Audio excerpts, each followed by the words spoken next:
जय गुरुदेव। आपके पत्रों के उत्तर, खत का जवाब। श्री दल सिंगार जी, आपने पूछा है कि साधन भजन में दया मिली। दया को आपने अपने साथी से बता दिया। तब से दया जो हो रही थी वह बंद हो गई। अब हम क्या करें?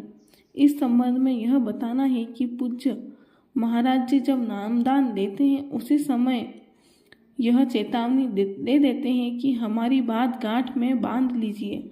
अगर साधक को अंतर में साधना करने पर ध्यान भजन में कुछ सुनाई दे, दिखाई दे, विचित्र दृश्य दिखे तो चाहे जितना भी हमदर्द हो, निकटवर्ती हो या सगा संबंधी, खासम खास हो, किसी से भी भूलकर मत बताना। यह हजम करने की, अपने अंदर पचाने की चीज है। अगर आपने बता दिया, उस मालिक के गोपनीय राज को प्रकट कर दिया तो वह ऊपर बैठा मालिक तुरंत बंद कर देगा। सब दिखाई सुनाई पड़ने वाली चीज बंद हो जाएगी। फिर तुम सारी जिंदगी रोते रहो, चीखते चिल्लाते रहो, आंसू गिराते रहो, दोबारा दिखाई सुनाई नहीं देगा। इसलिए गलती का काम मत करना। इन वाणियों को सदैव याद रखना। अब गलती तो आपसे बहुत बड़ी हो गई। अब एक ही उपाय है कि जब मौका मिले मथुरा जाकर मंदिर और समाधि पर अपनी गलती की माफ़ी मांगिए। परम पूज्य स्वामी जी महाराज के निज स्वरूप पूज्य महाराज जी जो इस समय संस्था के प्रमुख हैं, गुरु महाराज के स्थान पर विराजमान हैं। उनके आदेशानुसार संस्था का कार्य देख रहे हैं। उनसे मिलकर अपनी भूल चूक की माफ़ी मांगिए और प्रायश्चित करते हुए इस प्रकार की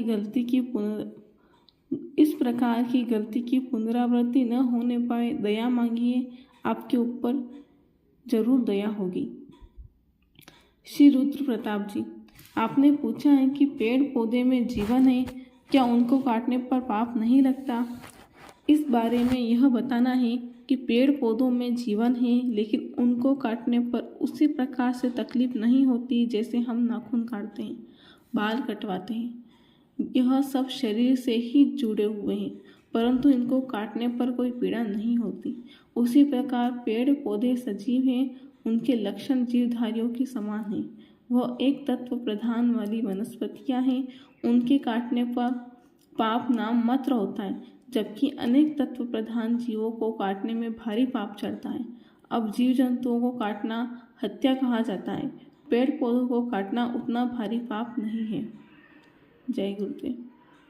मैं किसी को साधु नहीं बनाता। आपको इस मनुष्य शरीर में अच्छे बुरे कर्मों का अधिकार दिया गया है। जैसा पवित्र निर्मल शरीर मिला है, काल भगवान ने उसी तरह शुद्ध साफ वापस करने को कहा है। यह शरीर एक बार मिला है, दोबारा नहीं मिलेगा। यह एक ही काम के लिए दिया गया है कि जीवात्मा को जगाकर प्रभु के पास जीते जी पहुँचाओ। आपने इसके बारे में किसी जानकार से कभी पूछा नहीं।